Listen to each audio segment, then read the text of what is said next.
year, and if it was in the VRS, they were literally top 30. But they didn't really get any invites, and it kind of dropped away. They've rebuilt.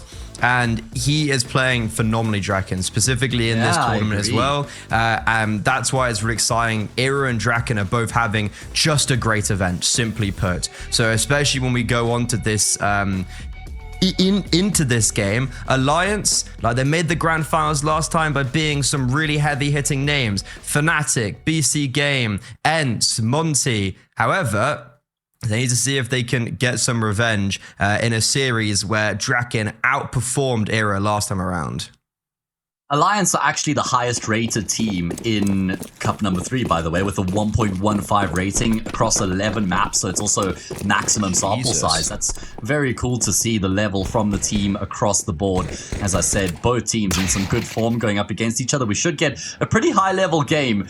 And bang on, Draken versus Era as early as the pistol round. Going to go Draken's way, but then the Julies from poiii. What a response. Super clean shooting coming through from him as he racks up 3. You were literally just saying, like, poiii is probably the best proactive move they could have made, taking him from that Eyeballers team, which, quote unquote, we saved him from a dead team. Yeah, I was thinking that too. That was something that got spoken to me that I thought was quite funny, because I was like, oh, you know, poiii, great pickup. Yeah, you know, we saved them from a dead team. I was like, oh, okay. Which is amusingly enough also where Heap used to play. Like, I was just saying how these guys, you know, they all know each other. Yeah, because a lot of them have played together. Shved had played for Eyeballers. I'm not sure. Sapek did.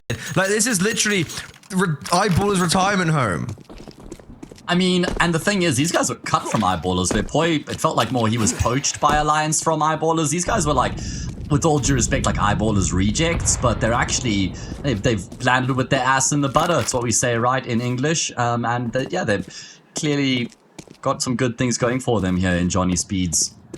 So it's just cool to see how they've been able to band together and find the successes that they have as of late. I think if we get both teams at maximum firepower output, I might actually back Alliance. You know, I would. Slightly more firepower. But that's the thing, right? Is you're talking about firepower, and I think the issue I've had maybe with this Alliance squad is seeing those young pieces of Arvid, Upe, and poiii at times disappear a little bit. You could say the same for the likes of Svedgehead, Sapek, and Heap, though. Like, I feel like you've got that sort of symptom on both of these teams. It's not just endemic to Alliance. I think I've seen it happen with Johnny Speeds as well. Yeah, this is my first time watching this Johnny Speeds roster. And I think this actually might be my first time ever casting a Johnny Speeds team. Damn, that's actually crazy. Genuinely kid you not, seeing how they've been together for... Been dodging them a bit. Well, yeah. I think the tournament organizer was dodging them, which was kind of the main reason. Not intentionally. Yeah. It's just one of those things that they do play quite a few games in the tier 2 level. You cast a lot of tier 2 yourself. Cast a bit. I will say, and I know you mentioned it already, but Draken is playing like some of his best Counter-Strike at the moment individually. Okay. He's looking incredibly clean. Like you'll notice it. You'll see from his like mechanics and his movement, not just from the amount of kills he's getting and the stats that he's putting up, but the eye test really does check out with him. I think he's actually the best player on Johnny Speeds at the moment.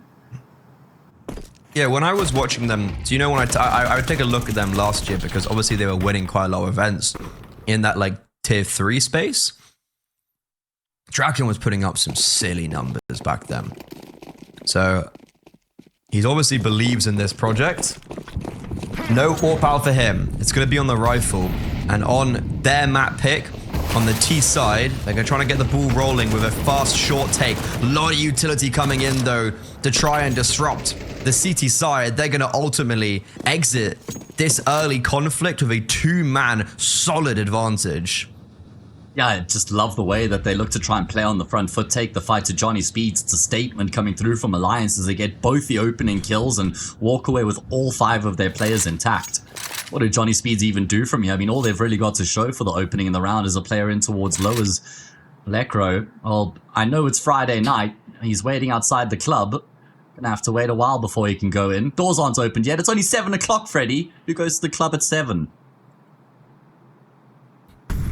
Trying to think of a funny joke, but not one that's not like the doorman offensive enough to say on broadcast.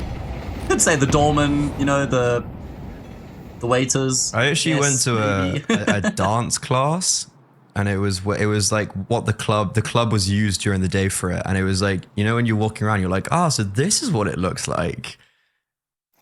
Was this Dazed dance class that you went to? Yeah, I specifically traveled. Got some samba going on there. Yeah. Oh, I came out of it feeling a bit weird. I think he put something in my tea. But, Well, nothing in this round for Johnny Speeds. They've just been completely mopped up. They've gotten 2 kills in 3 rounds.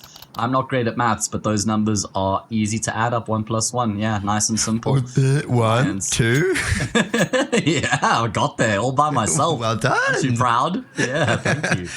Also, Upe gets his first 3 kills of the game there, and it was just... It felt like Alliance knew exactly what they wanted to do from start to finish. Like, there was no point in that round where Johnny Speeds ever just had a stepping stone or a foot into that. Like, from the opening short take to even anchoring down that B bomb site at the end. Alliance, they're ready, they're drilled. And now just got to make sure they don't mess up against the pistols, because they've done so well against the rifles. Don't screw it up against the Tech 9s. But you can see that they actually have that understanding already with the way that they've opened in this round compared to what we saw in the gun round. Like they've got a good idea of what they're going up against. They're not overplaying their hand, not looking to try and take in any unnecessary early fights or try and get map control that doesn't really offer them a whole lot. More just playing conservatively, stacking up the B bomb site early on, maybe preempting a bit of a rush in that direction. And then as the round progresses, there'll be a rotation up here to join with poiii. I'm glad someone has rotated, because you were talking about necessary and unnecessary, and this whole round felt very unnecessary to keep poiii so isolated on this bomb site era. That's a great shot onto Heap. I don't know how he's gotten that, but then he peeks out and falls. So I was just saying, don't mess up against the Tech 9s, and that's actually kind of exactly what they've done. The T side have a player advantage, bomb down, and now a post plant to establish themselves in. I don't know how I feel about this one. Do they even roll the dice in the retake? It's going to be quite difficult to breach back into the safe bomb site. Fresh molly into bank. Time ticking on. Bomb almost halfway gone at this point. You may have to just concede the round from here. It sucks. I mean, they've done everything kind of right up until poiii's maybe overly advanced position. Spearhead gets another. This is too far gone. Arvid doesn't have any health. If they had a smoke, which actually they do, but Arvid is already heading for the hills. He's thinking, well, I got to get far away enough to make sure that the bomb explosion doesn't even kill me. And it is going to be Johnny Speeds who open up their account with an eco. And they both still die. That's brutal. Brutality on the timeline. Well, that's just really disappointing, and it's just unnecessary. Like, why is poiii getting so aggressive there with an AUG? And then why is Era being like, oh, well, I have to take the chill? It's like, no, you don't. I don't think you do, actually. 4 players with B for just kind of way too long. That's just quite silly, Alliance. So, Johnny Speeds, first round on the board. This could be some momentum brewing up as they are... Oh, they're going straight B. Oh, flashes over the top, completely blinding up Upe, who does a pretty good job to at least get a kill before he falls. Now the responsibility falls on Twist and Arvid. Gotta make sure they don't trip over one another. Twist trying to use the smoke as cover. Arvid gonna take first contact. Twist to provide the support. Hey. And maybe surplus to requirements. That is a ridiculously clean hold after there was so much pace behind that original attack. And also this clearance of Draken. Unfortunately, Twist doesn't quite peak as the flashbang blooms. But only 1 for Draken. So we haven't been able to really see his mechanical brilliance that you were praising. And that's not because he's played badly, it's just because he hasn't been in a position where he can actually do anything. Same with this round. Upe does well to get 1, but it's this hold between Twist and Arvid. Like, that's just really impressive. And that's the second time that the B bomb site has held very firmly.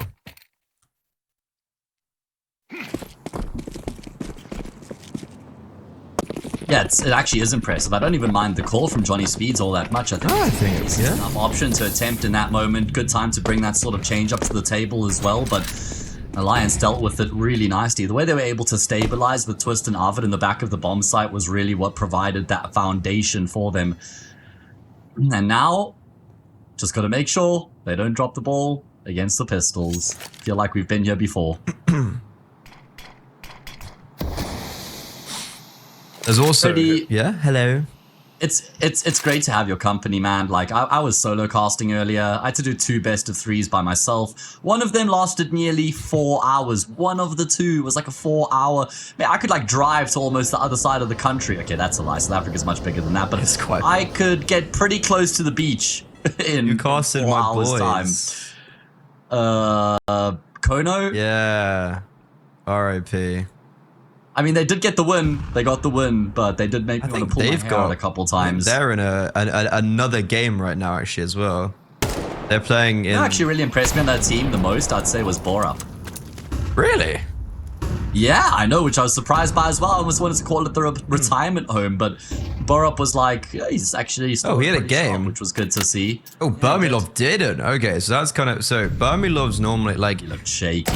He's good on dust. the issue that was with that Kono squad previously when it was like wild loads into TLR, which had no firepower. Like Veggie and Kios with the firepowers. So since they've joined up with Captain Kirko and Burmilov, it's yeah, like they've added a lot, and the stability comes from those experienced players. But then Kios still has that third potential. Hold on a second, I've been waffling about the retirement home. There is no time. Oh. Okay, bomb. There was a lot of noise going on. Sorry, there was a lot of noise going on between the two, like bomb has been planted and the round is over noise, and I was like, which one's right? And he Also, when the bomb's getting planted on the HUD, the icon at the top of the screen covers the counter. Yeah. Round, so you Heap dies after time, by the way. So he's got 2k. I saw that. 2.3. Eesh, I mean, saw him land a nice 1D or 2 in that round, so gonna have to do it again here as Alliance have gotten off to a nice, strong start. Captain Kirko does look good. I mean, just to cap off that conversation, he looks really good the right now. firepower in that team, and then they need Burmilov to be at his best as well. Like otherwise, they will certainly struggle for. His stats are nuts though. Like if you look at some of his stuff recently, like he is playing pretty legit. Okay. However, I want to point something out to you here. Last time these two teams played against each other on Overpass, it was a 13-9 win for Johnny Speeds off the back of a 10-2 T-side half. What? Huh? So it couldn't be any more different for the time being.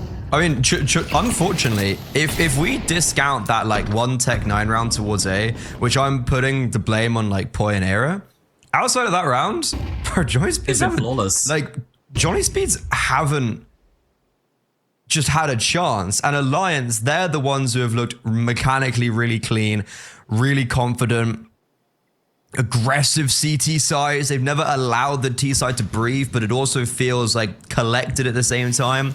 I know it's only 6 rounds, but I've really enjoyed what I've been seeing from Alliance. But Era, old man reactions. I mean, you'd still out-AWP you, no doubt, and you will eventually be able to finish off what he'd started. Arvid and poiii getting in on the action as well. Bomb still towards the top of the ladder, and it's just Sapik and Draken left. Minus Sapik, it's Draken, and at this point, probably got to consider saving the AWP, which just sucks in the long term. Johnny Speeds yet to show up here in this all-important game, man. Sorry, I actually can't believe I just called Era old. He's 24. That's crazy. The thing is he's been around for so long that it feels like he has to be like 28 older. or something like that. I thought he was just way a reflection older. of how long he's been playing for. Fun fact, actually, he's won a UK title. You just can't help yourself, can you? He won it with Thomas, Adam 9130, Dobbo, and Beve. Oh, I actually remember that team. Neighbors. They don't tell me. Oh, was that their name? Well, like, so that was IT. Well, there's also the core of ITB at one stage. Sure, but I remember good old Adam 9310. Whatever happened to him? He seemed like a 9130, whatever it was. Went to Gamer Legion Academy and then stopped playing. I think he had to sell his PC.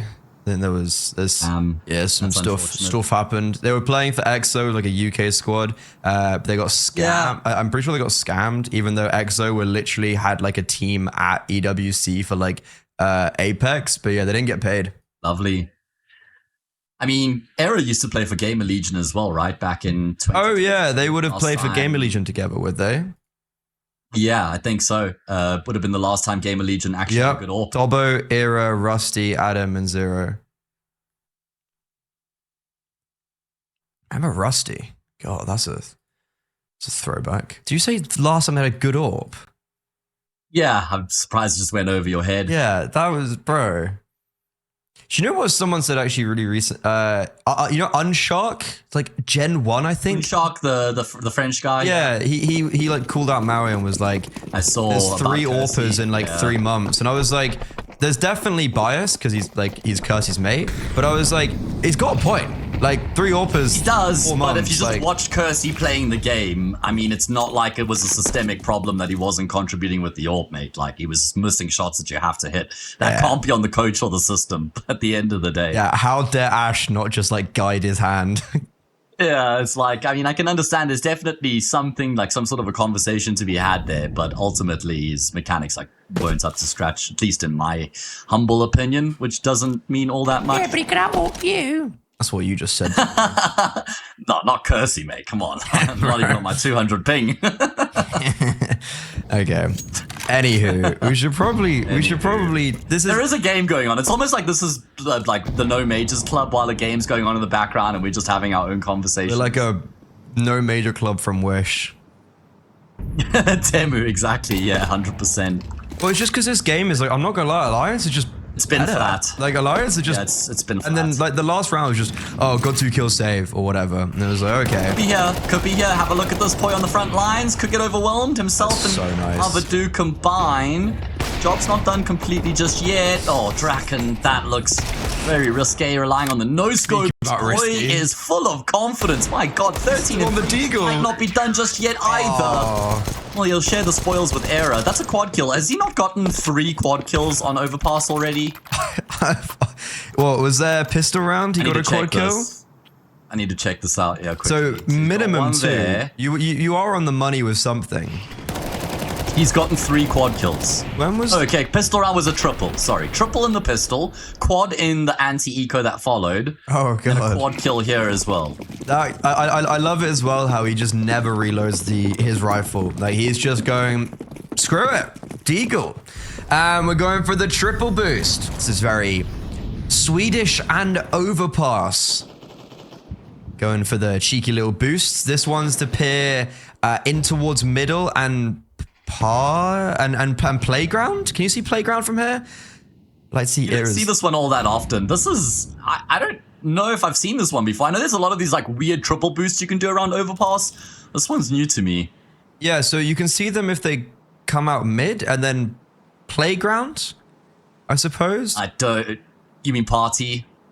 Party, yeah. So party and out mid. And then also maybe out long, but hey. I don't know, like when you're dominating this half, like the CT side like this, is it necessary to go for those gimmicks? I would say yes, just because the gimmicks have actually been what's working out for them so far. Like they've been playing aggro gimmicks, but Era this time, there ain't no gimmicks about it. They had the jump on him. They caught him with his pants between his ankles, and Era just absolutely owns them. Issue is, it gets dished right back. A nice little short back and sides. Draken joined now by Shvedhead. This goes from, look at us, we're owning, no one can touch me, to all of a sudden, it's a 3 versus 2, and joint speeds have the advantage. Annexations. Yeah, just too many repeaks coming through from Alliance unnecessarily, man. I mean, just probably a bit complacent because Very of how much they've confident. dominated these rounds. And now it's going to be down to Twist over on the save bomb side, all by his lonesome. Upe going to be trying to commit to the flank. Twist trying to get ahead of the round. He does drop the first. There's not much time left on the clock. If Twist gets another, it would be detrimental. Upe's flank is activated. He's dropped the bomb carrier indeed. Draken recovers the C4 straight in towards the truck. And Upe looking to track and trace. Might be in a more advanced position than what Draken anticipates as he slides on back through the smoke. But it's going to be a double dip back onto Optimus. Spotted. Upe spraying, not connecting. But he will still get the kill anyway to save the round for Alliance. I'm sure that was a headshot or not, but either way, hey, Upe clutches up the 1v2. Very nicely done. Plays with a lot of confidence in that clutch scenario. And yeah, I agree. Look, that poiii 4K with the deagle 2 rounds ago, like, that is overconfidence and complacency working out. In this round, unfortunately, for Alliance, they're just utter brawn and them fighting forward like they have been doing. I don't necessarily blame Era for going for that repeat onto Draken, because you've just naded and mollowed him, and he was holding for the mollow to like push Draken out, but the mollow missed. So that was the issue, was the fact that they peeked on someone who they thought was having to be out of position, but he didn't. And on top of that, he also mechanically does hit those really nice shots you were hitting. What probably is the issue was the third player. Was it Arvid on the bomb site? Whoever it was, Arvid or poiii. That's probably the issue of like, yeah, maybe shouldn't have been peeking from site and giving the third kill away to Shvedhead. That was probably where the issue I would draw. Yeah, I don't think it was Era's mistake. He had already done very well. I mean, he wasn't going to be able to fall back. The second guy who just immediately tries to fight as well, like you say, the third one was where it was just too much, but thankfully their blushes are spared. Do you notice how Twist actually plays his position as well? He doesn't just hide. He realizes he's got to try and catch them while they're pushing onto the bomb site. So it's just a nice bit of initiative being taken by him. And then he just stifles the attack enough for 100%. Upe. I can't even remember. I think it was Upe. Clutch, right? Or yeah, he comes around and he gets the kill to drop the bomb carrier, and then even able to finish off the job from there. 8-1 Alliance running away with this. At least Johnny Speeds can eke out another buy here off the back of the round loss bonus and the bomb plant. Nice opening kill for Era. Easy peasy. That was boosted on... He was... Sandbags, I think. Yeah. Gets boosted up and peers into connector. Unlucky Draken. You were singing his praises, and I'm going to repeat what we said like 5 rounds ago. Dude just hasn't had the opportunity to do anything. But right now, look at this from Heap. He's got a timing. Issue is, Era's just jump peeking. So Heap has his nice timing, but he is just going to get spotted. Problem is, have a look at poiii's position. He could just kind of gut this round from the inside out if they don't hard clear him. Nobody's going to be coming through from long. Do they go to clear out bathrooms before they commit A is the question. They should know that he's here. They all seem aware of it. Just like how poiii is aware of people being in toilets. And it looks like they're not going to clear him out, but Era's going to fall. So it all rests on poiii. Bomb carrier passes the test. That was terrifying. And this A bomb site does not stand the test whatsoever. Rotations equally frail, as Twist and Upe probably just have to save this round. This off the back of an opening kill where they take Draken down in the first couple seconds of the round. So it's actually a very good recovery from Johnny Speeds and really good awareness there from Lekro as well. Not to get caught off by poiii's position, because if poiii gets that kill, drops the bomb carrier, retreats back through long to the bomb site, like it could be a completely different round at that point. But like you say, Lekro up to the challenge. Johnny Speeds double up their round count. Now the concern is the last time these two teams played against each other, which is clearly just nothing relevant to go off of with the way we've seen such a big change up. But Alliance had a good T-side. They won 7 out of 10 rounds in the second half despite losing the map 13-9. So they have proven in the past to have a T-side that they can rely on. So already guaranteed 8-4 at a minimum. They're set up quite nicely. And also, Inferno's been a fortress for them. Like, I know Johnny Speeds are good on the map, but Alliance are great on the map. So if Johnny Speeds go down 0-1 here with Inferno to follow, that could spell a disaster.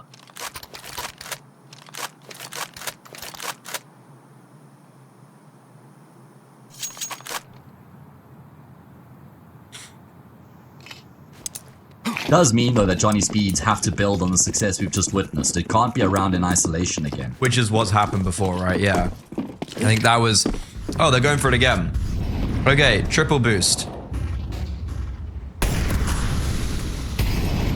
Is anyone even over really there? Heap. So Heap has to go into party. Or can he be seen if he goes on the left wall? I'm actually, like, I know where this looks vaguely, but just... Maybe? Yeah, so it's the... Oh. Okay, not even. I just don't think it's worth it. Like, I just don't think it extracts enough value to commit 3 players to this position. Yeah, it looks like it's the front of Fountain and then play and then party. They're being so stubborn with it, though, man. Yeah, well, they're going to jump off, and look at Heapers this. heard this, though. Yeah, Heap's heard all of this, it. by the way. He's so ready. Just posted on the angle. Era's going to be the one to sweep with the AWP. And they have been able to force Heap backwards, but I think he heard three sets of footsteps. They should be looking to go B. Arv is coming down, though. Arv is already in rotation, and Twist and Upe, they've been so good on this defense. Util now being dropped. Molo's on short and Monster. And Johnny Speeds, they're trying to fight through the fire and the flames, but they get sent to oblivion. Still trying to commit. Wow. This is a amazing hold once again. The only rounds that Johnny Speeds have won is isolating poiii and Era on the A bomb site. Every time this B bomb site's been even remotely tested, it's actually ridiculous how secure it is. Yeah, it's true. Upe and Twist have been fantastic over on the side of the map so far. Some phenomenal contributions from the both of them. Playing off of one another, Alliance immediately back to winning ways, going up 9-2. A stellar CT side on display from them. Everybody online, everybody chipping in. I mean, seeing Twist in the big old year of 2025 is really cool to see as well. Been a big fan of his for a long time. And he's really helping the development of the Swedish scene. It must be said that that's a big aspect of, you know, what this late stage of his career has been about.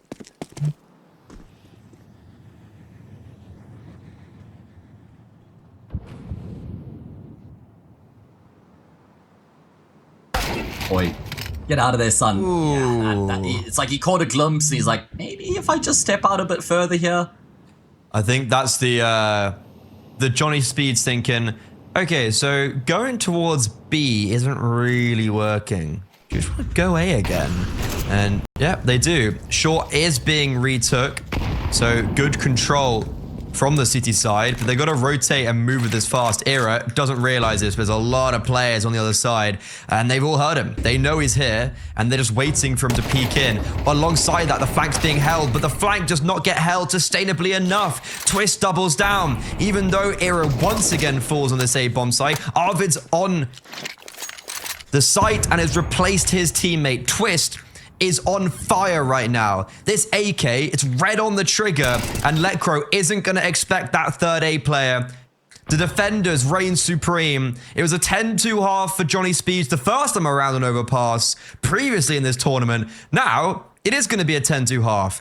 But the other way round, Draken, a 1v3 is required with 15 seconds left. It's simply impossible. They've run for the hills. Upe, give him a little love kiss at the end. And unfortunately for Draken, he's just going for KD, but he won't even get that. A dominant, resounding 10-2 lead for Alliance, searching for revenge.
it feels like it doesn't really get more dominant than that. And the perfect reflection is the fact that the bottom fragger of Alliance has more kills than the top fragger of Johnny Speeds.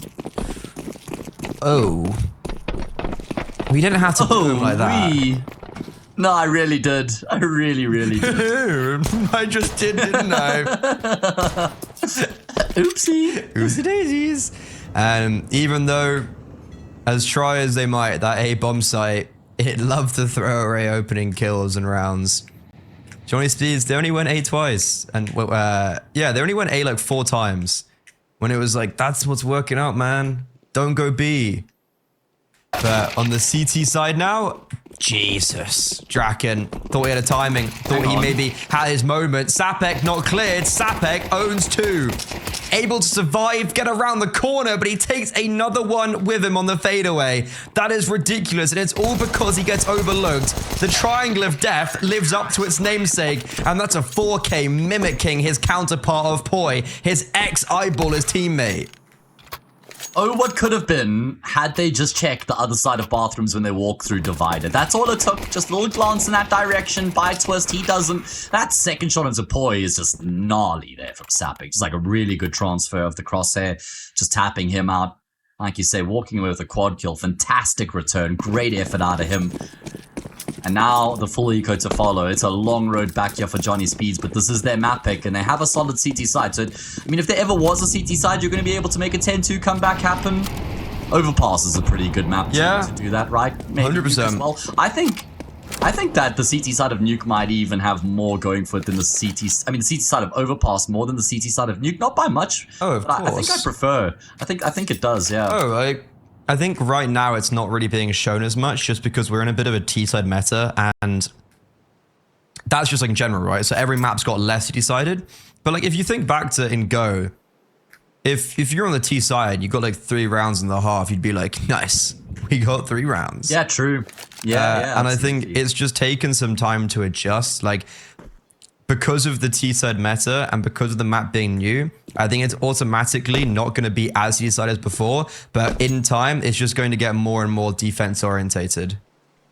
Yeah, I mean, I've been calling Overpass an 8-4 map as a standard halftime scoreline, and some of my co-casts are like, well, actually, I think it's 7-5, and I'm like, I'd be 9-3. It is 7-5. I mean, 9-3 for me is like on the edge. I think 8-4 is 50-50. I don't think 9-3 is 50-50. I think the CT side will be substantially happier than the T side at 9. Name drop the co-casters who think this map isn't even. No, Freddy. It's okay. I mean, they know who they are. It's like, do people play the game? They do, but just not at the level that you probably should. Like, all I have in my memory of Overpass is like, I don't think I've ever come back from like 14-1 or 11-1, because it wasn't Go for a little bit. I don't think I've ever come back from that as much than on Overpass. Yeah, I'm right there with you. Alliance would love to get something going here in this first gun round, so it doesn't feel like it's starting to teeter at any stage. AKs across the board, plays 2 FAMAS's M4s into Norp. Chance for Draken to kind of show everybody what I was talking about. Come on, Draken, show the class why I was hyping you up so much. Show and tell. Do the thing. Yeah, do the thing, Draken. It's like, go monkey, go. I swear, guys, it's like the talking donkey in Shrek. Yeah, you just have to like press the right buttons. Press my buttons. Anywho, Era's been naded down quite a lot. So he started off pretty rough, and poiii gets another boost up. Alliance do love their little boosty woosties. This time they don't get anything for it, and Draken, they're walking into his crosshair. A deep flash. Does it blind him? Absolutely not. Bye-bye, poiii. Right, well, good opening frag found from Mr. Draken. You can expect a lot more of that on the CT side. And then off the back of that, they recognize, cool, no need to make any further plays in the round. I say that Draken is searching a little bit here with the AWP, but without one on the opposite side, it does give him a little bit more liberty to make these sorts of plays. He's also got a teammate in this advanced position. He has just walked into error. That's really brave, and it's worked the trick. Yeah, fortune favors that brave. And now the T side somewhat stifled. 25 seconds. They have to specifically rely on these kills. They have no utility, and Draken is able to get one before he falls. A very exposed position. Abed needs to protect this bomb going down, and he goes through a smoke right into the welcoming arms of Sapek. Upe, he's clutched up here. A 1 versus 2 on this very bomb site, on the defense, but on the attack, he gets traded out, and Sapek is having a terrific half. Was that Arvid going through the Optimus smoke? Why has he gone and done that? I mean, like, the smoke had actually provided enough cover to guarantee the bomb plant. It wasn't just in had to hold. To try and, yeah, just had to hold, and then maybe even think about the post plant going back towards bathrooms or something like that, or playing off of Rupe, but going for a gamble push through a smoke, it's a situation that just doesn't call for something like that, is really taking an unnecessary risk. I mean, at least they get the bomb down, but didn't really give themselves the best chance there, I'm afraid.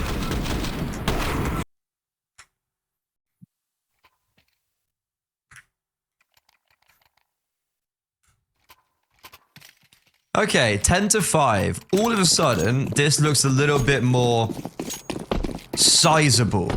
You can put it into perspective, right? You won the pistol, you won the first gun round. You're like, okay, we can do it on the rifles. Ain't the cleanest, but we can still do it.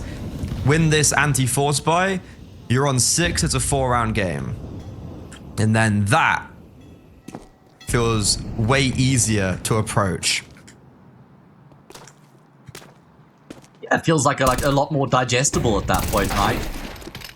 Nice flash. Upe will take advantage. There's more where that came from. He comes around the corner pre-firing with the Tech 9. Sapek will cut him down, though, so at least brings it back into an even numbers game. Defenders split 2 and 2. I'm looking at Sapek. Is he going to stay on B or is he going to come up? Oh, wait. Lekro's rotated down. A name we haven't said too much this game. He's had a pretty quiet one. 5-11. And he's left Draken by his lonesome on this bomb site. That Molo is way too late. Ain't going to do anything. They're just going to run completely through it and around it. But Draken still is able to get one. And Lekro? What? How does Lekro die? How does Era kill him with a P250? That means Alliance pick up the AWP, get the bomb down, and have a man advantage in this post plant. Plus, this Molo forces Sapek forwards. Yeah, this is quite scary. All of a sudden, Sapek now searching, seeing if we can find a kill back, but he's going to go straight into Era's AWP. Nice angle taken there by Era, not just playing too conservatively, kind of hugging the wall, but then still contributing to the post plant. Huh? Veggie does find that kill, though. Seems like he also knows that Arvid is in towards the bomb side. He has got a kit, but no utility. Trying to force the fight, but poiii, again, taking the initiative. Really good play being made by poiii to join up with his teammate and not just leave him out to dry. Yeah, really good communication to also for poiii to hold the cross, but Arvid just not to swing, right? Like, it's so easy for Arvid to get cold feet and just peek out, thinking that he has to. But no, his teammates got him. Honestly, thought Era died behind the wall there. Not going to lie, that's why I exacerbated a little bit. But for Alliance, it's a team effort. Look at the kill, look at the scoreboard, and then look at what happened that last round. Like, everyone gets their kills, everyone plays their part.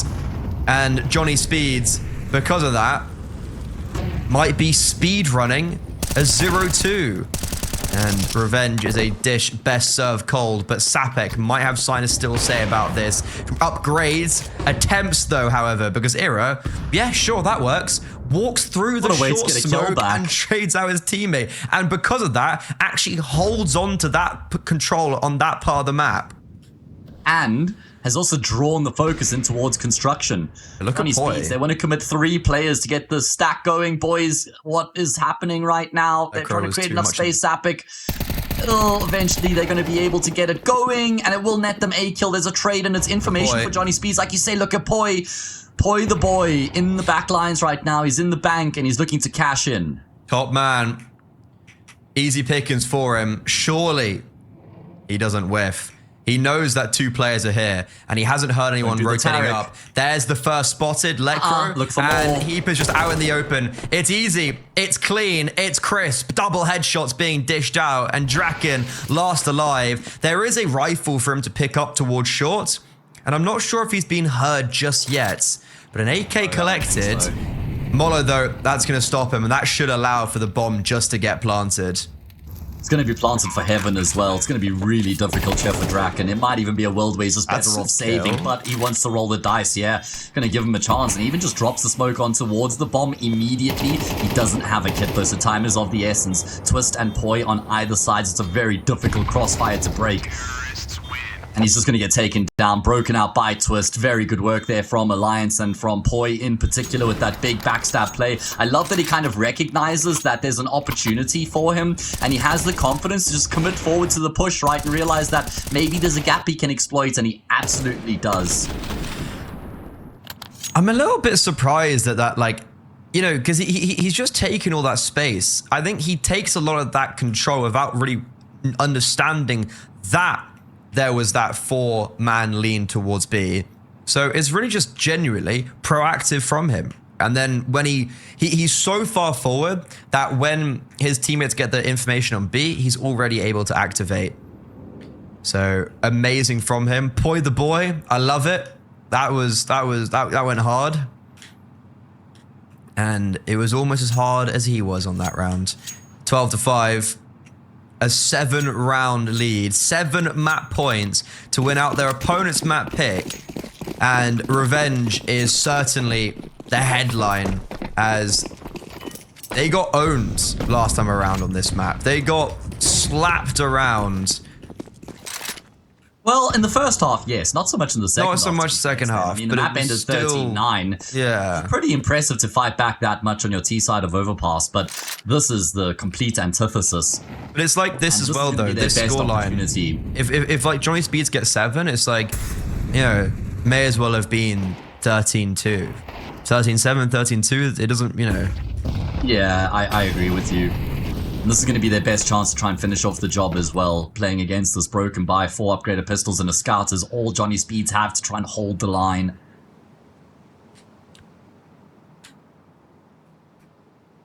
Necro 5 and 13. He is far better than what those numbers suggest. Everybody with a fairly underwhelming performance to extremely underwhelming performance from Johnny Speeds. poiii trying to chase down the scouter. Draken he's actually landed 3 tags there before he goes down, by the way. And I love it. I just love poiii. It's just so funny. This is still pretty difficult, though. Look at how little time is left on the clock. They haven't made the advancements necessary. Fresh smoking towards long, and 3 players over towards the same bomb site. I'm backing Johnny Speeds here. These Deagles, they can rain chaos because of how low everyone is. But Twist and poiii stem the bleeding. Era coming through as the final prong from long. They don't expect that. And Sapek, all by himself, from winning out this Swedish derby only a couple days ago in this very tournament. Sapek, according to Hayes, wins these on 19 HP. Smokes himself for pop flash. Here we go, baby. Come on, Sapek. Make daddy proud. Oh, he's got a kit. He's got a kit. He's got a kit. There we go. That's the change. So close. It cut him down too early. Too early. I thought he had that. What could have been? Yeah, me too.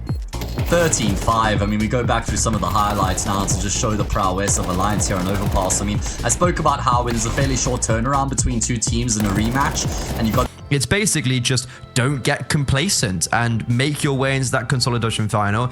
Get top 3. They made it to the final hurdle last time. They tripped over at the finishing line. They got overtook, but they're doing it the hard way, going through the lower bracket here, basically from the start, from the word go, and they're making a pretty good journey out of it.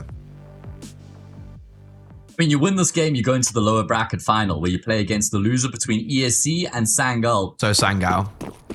It should be Sangal. I think it might be slightly open-ended, but... Surely not. ESC are definitely my favorites to win the competition, but I mean, if Alliance are at this level, they'll definitely give them something. They've beaten ESC before, like, you know. Alright, yeah, fair. Either way, here we go. Map number 2 underway. Sledge ahead with the Julies in towards apartments. He's got 3 players coming in his direction, rattling off the shots. Not going to connect in any fatal manner. Draken will follow suit. Errors double down on the pistol. Round over. Necros towards archers. They've got full control of the bomb site, and it should be round over indeed. What's really disappointing for me, just watching these rounds for Johnny Speeds, is that I had such high hopes for them. By the way, are they going for this? Ooh, wait. I'm going to pause my point for a second. I think this one has some legs to it. They've got a smoke and a flash, but no kit. A 3 versus 3. Arvid, he's hearing everything. He's a well-placed microphone. The espionage, ooh, it's almost unsuccessful, but he finally does connect on the headshot. And from all of that information, he's able just to relay it over to his team. He even gets the final kill. So Alliance, okay, they do push it over the line. Yeah, good start for them here on Inferno. The thing is, for Johnny Speeds, they're not going to win this map because Alliance don't pitch up. Like, Alliance have just looked really good from the word go on Overpass and then from the pistol round here on Inferno. I know it's very early, but I've got no reason to believe that they'll lose this map because they didn't show up. The Alliance will only lose this map if Johnny Speeds have a great game. So that means Johnny Speeds are going to have to show up, right? It's not like they'll just be gifted the red carpet here on Inferno by any stretch of the imagination. The point I was going to be making was that open land circuit, obviously pre-major, the mad dash, VRS points, etc., etc. Johnny Speeds, I don't know one of them, the Birch Cup this was Gdansk. Yes, Gdansk. It was the one that 9-1, and then X Inner Circle, or like the X9 from 2023 came second. Haha, very funny. Johnny Speeds did amazing. They beat Kono in a best of 1. Partisan, they destroyed Kono, by the way. Partisan, who actually had a really good LAN, so that was very impressive. They beat Ents. They beat ESC on LAN and then lost narrowly to 9, who ultimately won the event and then also made the finals of the Fragadelphia Blocktober. A very admirable performance from this Swedish team. You then compare that to Alliance's LAN trips. Okay, they came 3rd at Epic LAN, but top 6 was really the when it got competitive. So top 3 doesn't feel, it's not actually that great. And then when they went to the Urban Riga Open, they lost to Eyeballers and they lost to OG. OG, fair enough. Eyeballers, not so much. So on paper, I was thinking Johnny Speeds on LAN, they look legit. Can they turn that onto online form? So far, it's just like not even remotely. I mean, not in this game, but generally in some of their other matches, they have been decent online. There was a really good win streak from them in the past 2 weeks kind of thing. Force by here just flat in its face, just not even a single kill, not even one frag for Johnny Speeds. But yeah, I think that you would always want to be better on LAN in general, except when you aren't really playing on LAN too frequently. Like a tier 1 team, tier 1.5, you always want to be a LAN team at that point. But I think tier 2 and below, it's almost maybe better to be an online team with how much of the circuit gets played online at that level of the competition. Yes and no, because VRS is like, you want to be winning on LAN. Winning online doesn't just quite have that same substance. Obviously, it does matter, but winning on LAN is like the do or die for VRS. So it's kind of like yes and no. I feel like the lion's share of your games are going to be online, though. Yeah, well, like, look at Ecstatic. They don't really play. Ecstatic don't play online that much.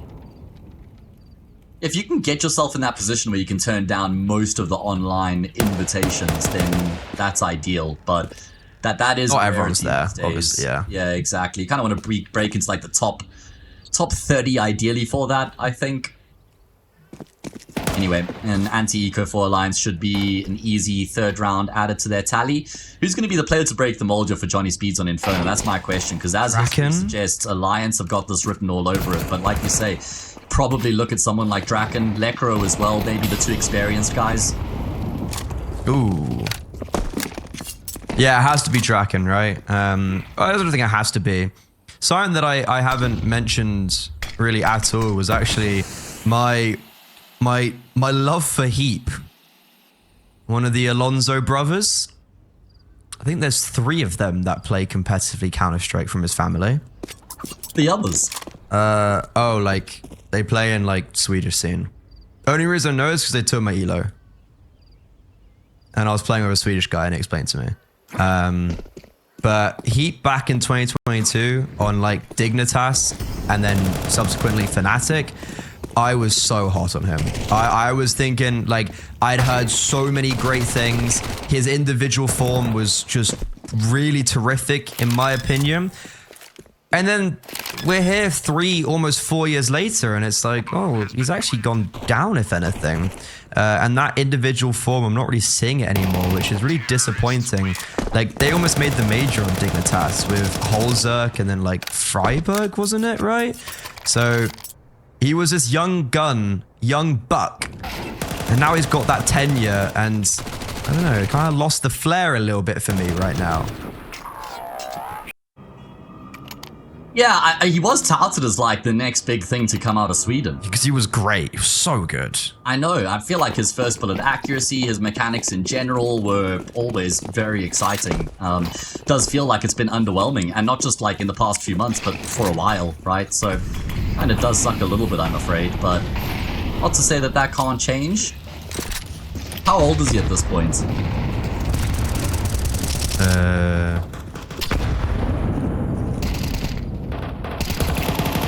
24, I'm guessing? If you wanted the round, I'm searching.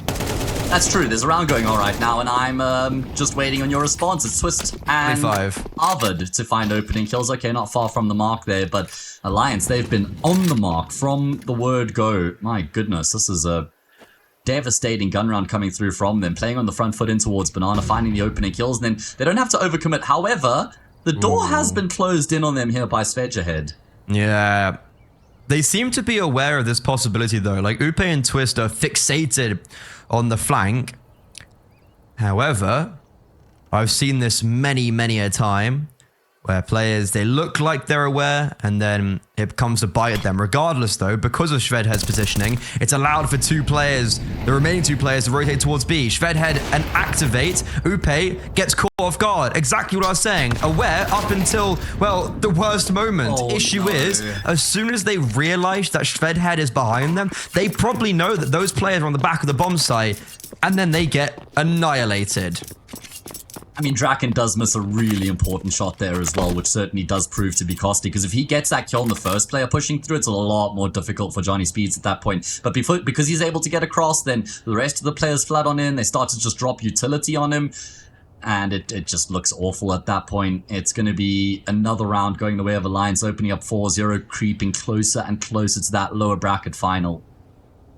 I'm on the Alliance hype train. I want to see them win Cup number 3, man. Oh, yeah, okay. It's a bit of revenge. Yeah, it's even just that I like an underdog story. You know, ESC would be the favorites. I really like this team, the composition, how hard they've worked, the progress that they've made. I think that they deserve that shot. I mean, obviously, there'll be 4 teams competing in the regional finals. We've got Parivision and BC Game already. Then one of Alliance, Johnny Speed, Sangel, ESC. Then obviously one more cup. You get 4 teams into a single elimination playoff bracket. Winner plays winner in a BO5 Grand Final. Winner of that into Pro League. That's ultimately what this is all about. Yeah, so this is a close qualifier for a close qualifier for Pro League Stage 1. Yes, exactly. Oh, yeah. My favorite. One good thing to note, teams can win this multiple times. Rare Atom have, Semperfi have. Yeah. It means, so when you get to that regional finals, it's ordinarily a best of 3 semi-finals into a best of 5 grand finals. What Rare Atom have done now, because they've won 2, is they instantly go to the best of 5 grand finals.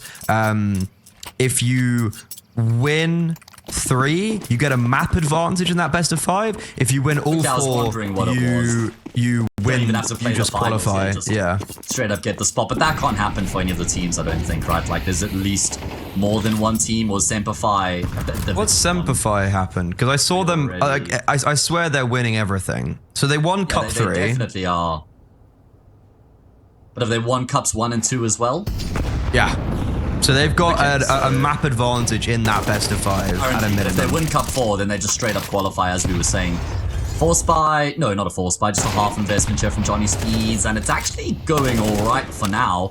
There's only one player in on this B bomb site though, in Alliance. They don't really have the luxury of waiting for the smoke to fade before they make a play. They're trying to set themselves up here. Arvid has an HE to break the smoke open as well. Johnny Speed's now starting to make the rotations happen. And Alliance have taken quite long to kind of get themselves in line here.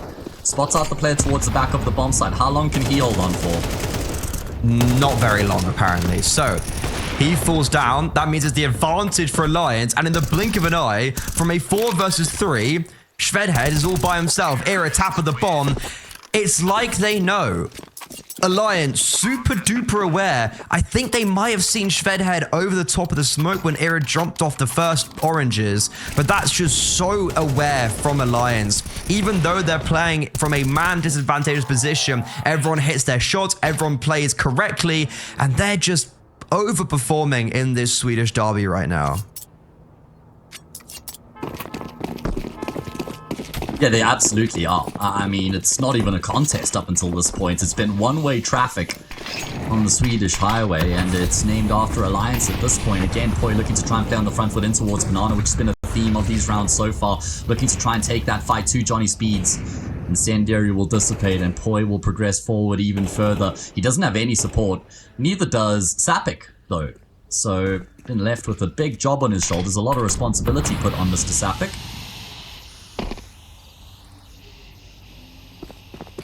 Poii's going to go through this. You can see the flash. Oh, never mind. They don't set up the flash. I thought he was going to be... I'll be more methodical about it. Yeah, which I like. I like that. Don't get complacent just because you're leading, right? Take your time, cross your T's, dot your I's, and you'll get the control anyway without risking his life. I do have one slight issue, though, with this round. It's a minute left on the clock. There's 2 smokes, a flash, and a nade. And Alliance don't even have top brackets control. And Draken's going to confirm that with a pretty vital kill. There is only 1 defender towards B, though. This smoke impedes Alliance's progression, however, and because of that, it's allowing Heap to rotate over. So if there was a worry in this round, it would have been Alliance going through that smoke and just taking the 4v1. Still, though, it's a little bit worrisome that there are only 2 defenders, and Heap does bring over a smoke, but they're just going to go ahead of this. No, he drops it more of a defensive, so him and his teammates can play around it. Yeah, Heap is looking for a fight. He finds one, but Twister comes out on top, and they pre-fire Sapik. Great work from Alliance, despite the fact they're down by a man. Still able to find a foothold in on the speed bomb site. Lekro peppering the smoke. It's going to be poiii who goes through, though. In between the bursts, that's just round over. If you're Draken and Svedge ahead, you have no option but to head for the hills at this point. 6 rounds of Counter-Strike played on Inferno. 6 rounds won by Alliance. Not even many kills picked up for Johnny Speeds, man. They got, what, 5, 7, 8, 9. 9 kills in 6 rounds. It's not even 2 kills around across the team, mate. And again, look at how well-rounded Alliance are. It's the same thing that we got out of them on Overpass, right? It's not like it was one guy that was having a lifer and he ended the map like 27 for 5 or something like that. It was the entire team chipping in and contributing. As it is here again. Oh. No! Slam dunk. 3-pointer from cross courts. I don't know basketball. Okay, you were doing well. You shouldn't have stopped there. You were on something. Actually, that's a lie. I actually do know basketball. I used to live with Americans who loved watching it, and we'd stay up most nights and watch it. So I'm trying to I'm trying to cover my tracks, but I'm actually just a fraud. Okay, well, good job exposing yourself at that point. Hey, honesty, you know, we love a man who's self-observant. Anyways, if I'm Johnny Speeds, my self-observation would be that I got an opening kill, and even though there were 2 players on that B-bomb site, and even though I actually had top brackets control, I decided to only send 1 player to rotate over, who also had no utility, and those 2 players don't get naught.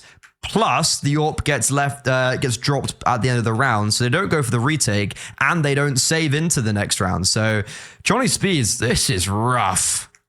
Yeah, this is brutal. It felt like they were quite slow to commit to the rotations there, right? After they get the kill in top mid, you feel like, okay, there's no further pressure coming through from the T side. You should probably just immediately rotate 2 players at that point.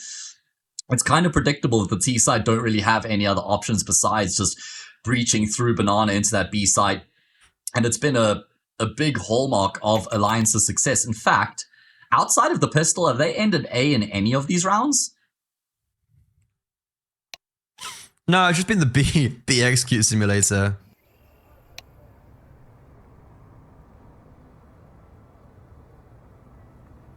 Worked the trick so far. Now it's where you get to the point where they've kind of conditioned Johnny Speeds. Oh, Freddy. Oh, this is where the wheels could come off very, very quickly. They're going for the 4 spy. Do you back this decision? I think if I'm Johnny Speeds, it's been a pretty depressing series, and you're just throwing anything, the whole kitchen sink, and seeing what's going to come out on the other side. Heap has been naded, he's been mollowed, and he won't even get past. Upe hits the headshot anyway, so the util doesn't even matter. So he just gets decapitated. So it's an opening kill for Lions, and if Johnny Speeds can get the 5 versus 4 while having better weaponry, I don't think a 4v5 with worse weaponry is going to cut it. Yeah, I know it does kind of feel that way indeed. I mean, I'm just thinking, if you go down 7-0, then you get your gun round, maybe then there's still enough time to kind of salvage the half, but if you go with these 4 spies persistently, then and you aren't able to get one of them across the line, it just could be game over from here. Let's see, Crossfire set up in towards middle. Svedgehead and Draken going to have to combine. Draken steps out though, going to cost him his life. It's now all on Svedgehead. The last line of defense, the last bastion of hope here to lay down the law. Era doesn't get the instant trade. Svedgehead able to fall back into the bomb site. Now it's decision-making time for Johnny Speed. Do they go back to join up with poiii? Or do they continue to go A? It looks like it's going to be the former. poiii, starting to make some space. He's actually re-emerged in middle. I like that a lot. Okay. Wait, Svedhead could deny bomb? No, it's already tucked around the corner. Knows that Era's still hanging around in second mid, but the Orpa's patient. Doesn't want to overplay his hand. Needs to be careful, he doesn't get corner timing. And yeah, as you can see, he's very conscious and aware of all the surrounding parts that he could be swung from. And he actually gets caught going into apartments by Doghouse. But he gets in. And then he just swings and quick scopes. Bye, Svedhead. A good round, but your teammates let you down. Do people still call that Doghouse by stairs? Honestly, I've never heard it called that in my life. So before in Go, there was that dog like that was like scratching itself. You would just hear that like scratching noise, right? No, it'd be like barking, like by the fence. There was a fence. It was like a gate, and you could hear it like barking. I don't remember that. I just remember like that scratching sound, like a dog scratching itself, but who the hell knows? Look at this from Lekro trying to change up the pace here, change up the dynamic, and it may have worked. The trick himself and Draken combined. They get 3 kills for the price of 1. Much better start here for Johnny Speeds, and a much needed one at that as well.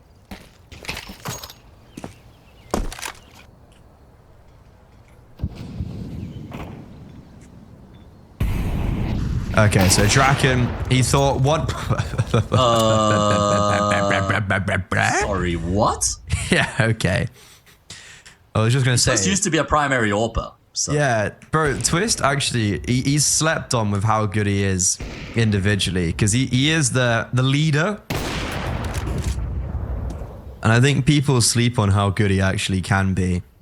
Draken, though, he got an opening kill before in a round, but that wasn't enough. So this time around, he goes, fine, I'll just kill everyone. So can you do that a few more times? Yeah, that would be the doctor's order of the day, I reckon. Fantastic round from Draken. Twister's going to probably bunker down and save the order. That makes the most sense, but they've got a lot of money, so maybe you try and see if you can get a few more kills before the end of the round. I think I just favor the save at this point, though, especially when you're down on 6 health, AWP, armor, a few pieces of utility. Yeah, he's so dead. Svedgehead, not actually going to commit to the push. The problem is, Twist might think that he has a path onto the A bomb site now by hearing those footsteps, and then Draken's just posted on the angle. I think he is going to try and run onto the site with the bomb. No, actually, never mind. Okay, couldn't have read that wrong any more incorrectly from my side. In the meantime, Johnny Speed's on the board. The problem is, like, how replicable is that?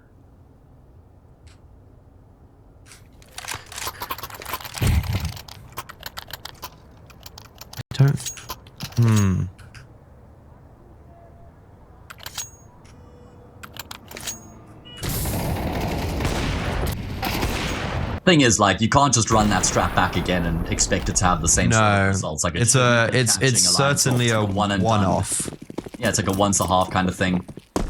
And it does, like, you know, in this instance, it works out. Their gimmick gives them paves the way. And that's, like, the whole point of the gimmicks, is that you get the opening from them.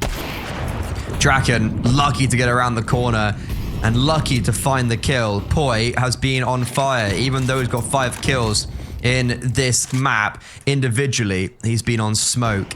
I kind of actually would have maybe even favored him to win out that duel. But once again, it's Draken to not only get the opener, but to secure a multi-kill, secure a 2-man advantage. A somewhat similar round to the last. But this time, It's in more of a default setting, which would give me more belief about the future of Johnny Speeds on this defense. However, they're not out of the woods just yet. As Ira, it's his time to shine. Issue is, he's only got one before he's been dropped. Upe, super aware of Shvedhead. He was waiting. He was waiting for the pit player to walk into his crosshair, and when he did, he loses the duel.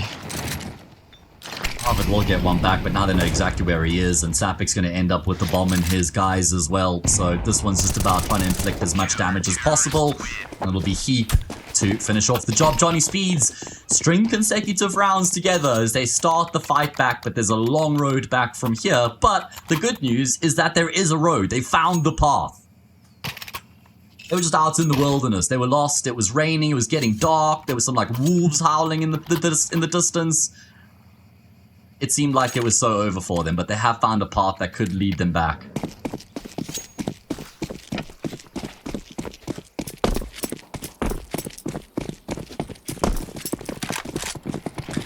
Lions just have so much money though.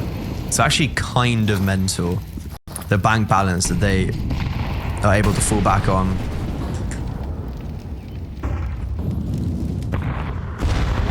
Three towards B once more. Johnny Speeds have to do this on hard mode, right? Because buy in and buy out here. They start to get subsidized by the round loss bonus.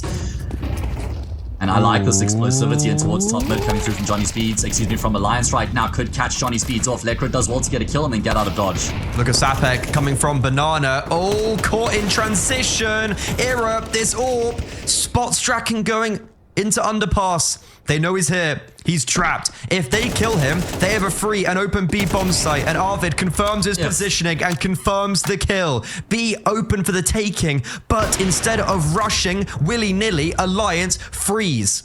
They play patiently, they hold for the rotations, and they're rewarded for that patience. Now Shvedhead, they've had to deal with him before, and they'll deal with him once more. Heap, who had rotated over to try and defend that vacant bomb site, is now a fooled man. Genuinely brilliant decision-making coming through from Alliance here in this round. Not getting overly excited after they figure out Draken's in underpass. Not overcommitting into the B bomb site after they get the kill on him, because Heap had already gotten ahead of that with the rotation. They recognize that Johnny Speeds are probably going to have to rotate, so Eric just posts on the angle. Probably shouldn't expect Heap in this corner though. No, certainly not. So at least that's an orb for him to carry over into the next, inflicting some extra damage, but the round will go the way of Alliance as they get back to winning ways.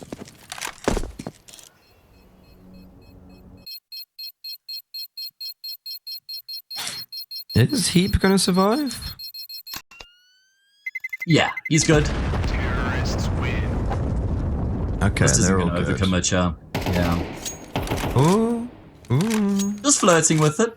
Just a bit of a tease there, showing some ankle. Never hurt no one.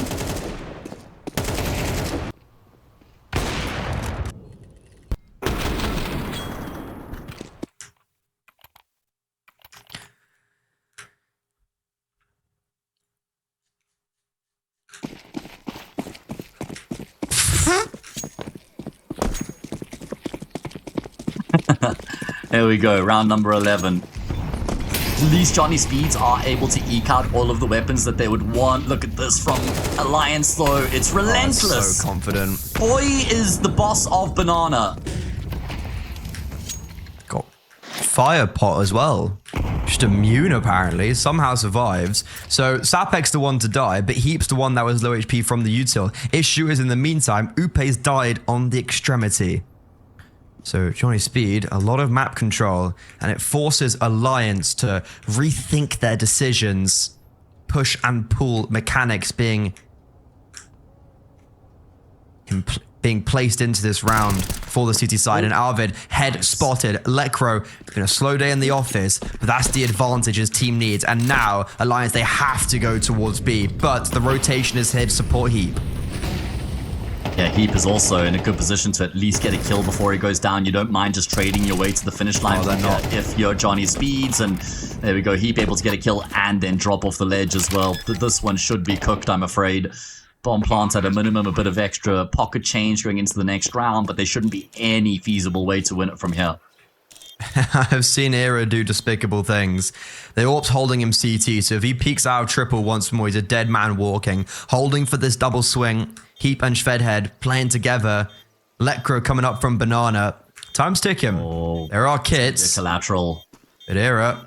Flash coming over. I don't think it's going to blind him, but that Moller's going to force him out. AWP doesn't connect. Era blocked on his teammate. poiii hits the one tap, but on 14 HP, he has to somehow kill 3. Bomb.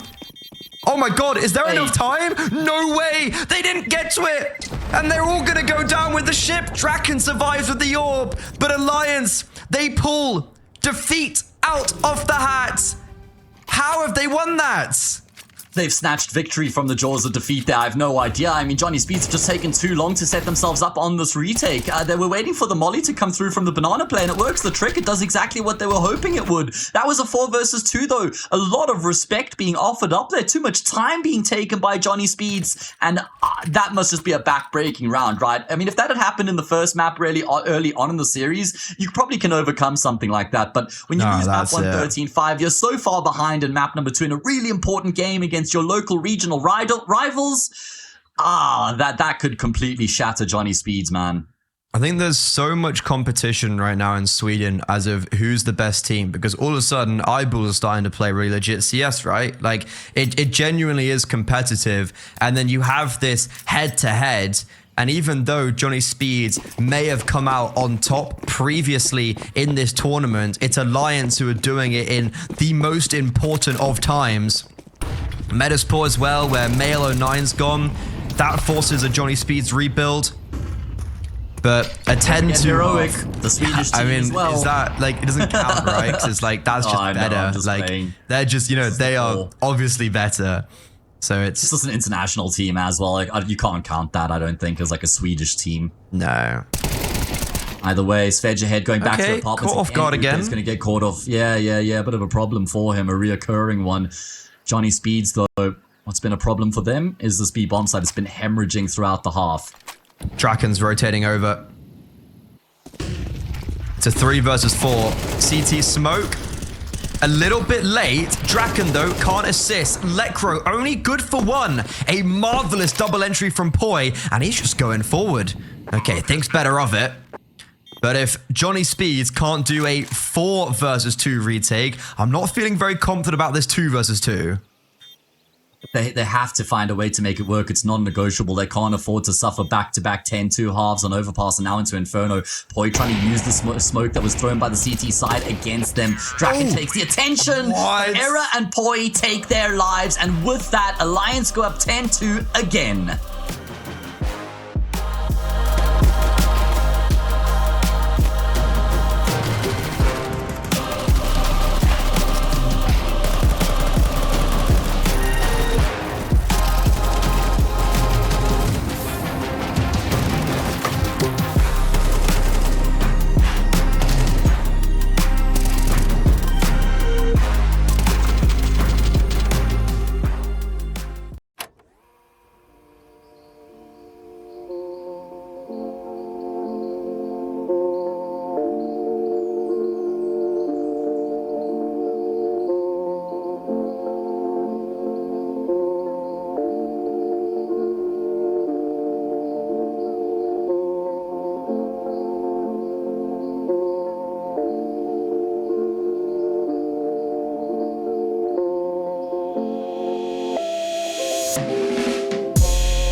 Ira and poiii shatter the hopes and dreams for Johnny Speeds. Back-to-back rounds with massive advantages for the retake swindled. And now because of that, Alliance go onto the CT side with a identical 10-2 half they had on Overpass. It looks like they will be making and taking one step closer forward to the grand finals, looking for revenge. Unless this T-side Alliance say about it, but it's poiii. Sharp shooting, laser focus with this USP. Takes 2 down. poiii. Oh no, come on, you can do it, bro. That just Oh! sums everything up. In the meantime, poiii found a third before he drops. I think Shvedhead's performance really just, that resonates with how Johnny Speeds have been just this series. It's the perfect allegory, I'm afraid, man. Oh, goodness, how did poiii get out of there? 4v2, Bomb in full control of the CT side. Lekro and Svedgehead have to try and make some sort of a miracle happen. I mean, I really did want to have some belief just for the sake of believing coming into this and say, you know, Draken had that speech in the break now to try and rally the boys, and okay, maybe Lekro giving them a chance. Svedgehead will eventually actually get that kill on poiii, and he brings it down to a 1v1. It's the level-headed twists against the live wire Svedgehead, and it'll be the veteran who comes out on top, and surely that is the final nail in the coffin if it wasn't hammered in already. Because the issue we saw on map 1 was that even when the pistol round was won on the advantageous CT side of Overpass, even then, with the first gun round, it wasn't enough. So they had to do a lot more than just win one gun round. And here, I don't even know if they're going to get onto a full buy, as it's just going to be 4 spies after 4 spies. Alliance 2 rounds away from going through to the consolidation final, facing up against the loser of either Sangal and ESC. And if they want to make it to the final, they play the winner of whatever that game was. And if they finally win out in the finals, they go through to the regional qualifier for a spot at ESL Pro League. But the best teams in the European Tier 2 circuit will be there to challenge them. They completely deserve that shot and that opportunity, considering how well they've played here and throughout the bracket in general. Going to be a 4 spy from Johnny Speeds with a hero AK in play on Heap, and he will be able to make good of it initially. Going to get past errors. Auto shotty though, he's going to get his gun back out. He will just in time. Looked like a dink on Heap, and it only does 50 damage. That's crazy. Heap with the perfect crosshair placement will at least affect the trade, and the 4 spy looks like it has some legs to it. Oh my god, was that a 1-tab? Okay, Lekro, sorry, I wasn't familiar with your game. Now that is spicy, but unfortunately it's come out a little bit too late. It does feel that way, but like I was saying before, the players rudely interrupted my my comment with some play-by-play that was necessary in the pistol, is that you want to believe that like Draken and Lekro had the super inspirational speech in that little halftime break that we had, like rallying the troops, getting everybody believing, getting them back and invested into the game, and they lose the pistol, but they've won the 4 spy back. Now have a look at this investment from the CT side. They haven't gone all in entirely. They also haven't fully saved, and what this means, you lose this round, you save, and the gun round afterwards is going to have all the bells and all the whistles, and it means they've just kind of sacrificed Kevlar but still have upgraded pistols. I kind of like this middle ground. Yeah, it's kind of like the Furia buy-esque. Last time I saw this happen, MP9s. yeah, I guess it's kind of the same methodology though, right? You're not investing, but you can still do damage. That's true. It is along that like ideology. That is true. I think what I've seen teams do a lot is when they do this, they then just buy Deagles next round anyways, and it kind of, to me, defeats the purpose a little bit, so... If they buy down to like 18, 1900, then that would make no sense, yeah. I see that happen more than I would not. I do like the option yet to also just go for the gamble stack. Makes sense in this sort of a round, and you can just bunker down if they don't come your way. And then there's no need to buy any Deagles in the next, because you'll just have all of them. Yeah.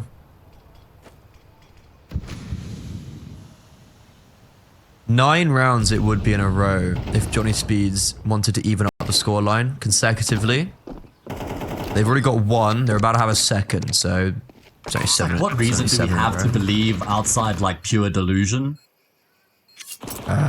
Is there any? Let Have we Crow- seen anything we can try and like latch onto? But Let Crow just hit some really nice shots. Okay, listen, I'll take anything at this point, man. I'll take anything at this point, whatever we can get. Let Crow just did him dirty. That should just be the round right there.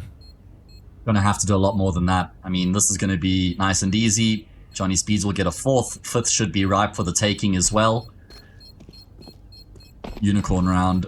Gonna be the bomb explosion with all 10 players left alive, unless poiii does peek out. I don't want him to though, because he's got Kevlar. Oh, they've now spotted him. poiii has kind of ventured out a bit further than his teammates. Doesn't look like it's gonna cost him his life though. It's a unicorn round. There we go, yeah, indeed.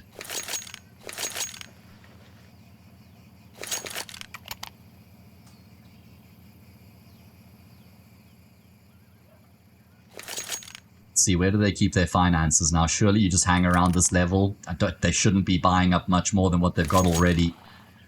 Yeah, this is the right call. This is absolutely the right decision. They're going to have all the rifles and all the utility. We know how vital utility is in the CT side of Inferno. So this is good decision making from them. Good, responsible financial decision making, something that I'm not quite familiar with myself. No, I don't tend to do that.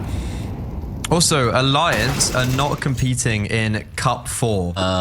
So this is their do or die. Wow. Yeah, Man, that's actually crazy.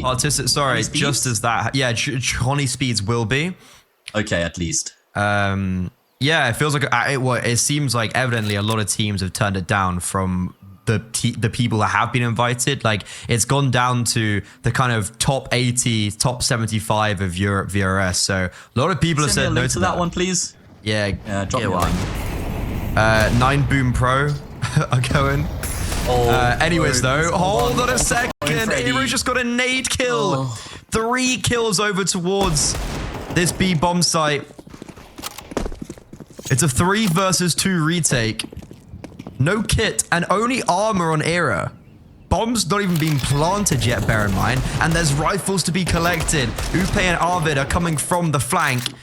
That's an AK. And Aero's just taken all the attention. Heap is staring, but Heap's on low HP. Flash through. Spray is so ropey, but he eventually connects. Letcrow, it's his time in the limelight. There's been so many clutches on the back of this bomb site. It's time for Letcrow's, but Arvid, with 30 HP, no armor, no problem, shatters his hopes and dreams.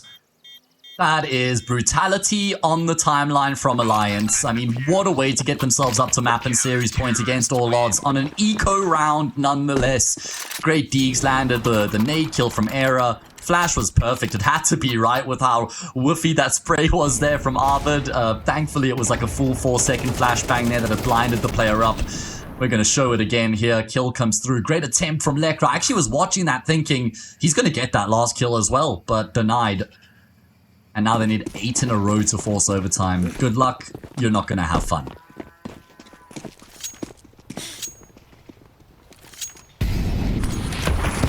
Hey, you can be a believer. I don't mind.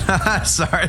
Just the instant double nade as well onto Draken and Sapek. They have a combination of 46 HP.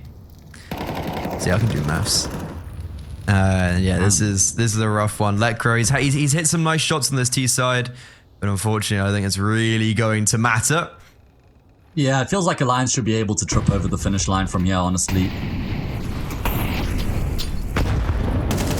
They've been so impressive from start to finish. They haven't won this game just because Johnny Speeds haven't been good. They have been outrageously good. Phenomenal. Pick whichever superlative you want.